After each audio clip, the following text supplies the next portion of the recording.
ആരോ നിരീക്ഷിക്കുന്ന പോലെ അവിശ്വസനീയമായ ഒരു കഥയായിരുന്നു യേശു. ആത്മമിത്രത്താൽ ഒറ്റുകൊടുക്കപ്പെടുക, ഉറ്റവരാൽ ഉപേക്ഷിക്കപ്പെടുക, ആരോപണം ഉന്നയിച്ചവരുടെ മുൻപിൽ നിശബ്ദനായിരിക്കുക, ഘാതകർക്ക് മാപ്പ് കൊടുക്കുക, മുദ്ര ചെയ്യപ്പെട്ട കബറിൽ പള്ളി കൊള്ളുക, പിന്നെ ആ കല്ലറ ശൂന്യമായി കാണുക. നട്ടാൽ മുളയ്ക്കാത്ത ഈ കഥയ്ക്ക് തപ്പുകൊട്ടി പാണരായി പോവുക എന്നതായിരുന്നു ആ സ്ത്രീയുടെ നിയോഗം.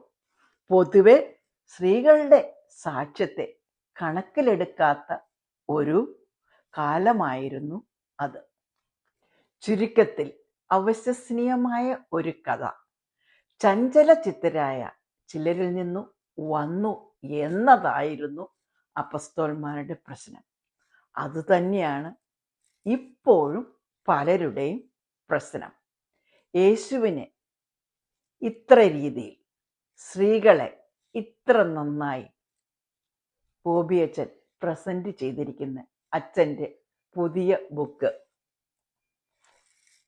അരുൾ അൻപ് അനുകമ്പ.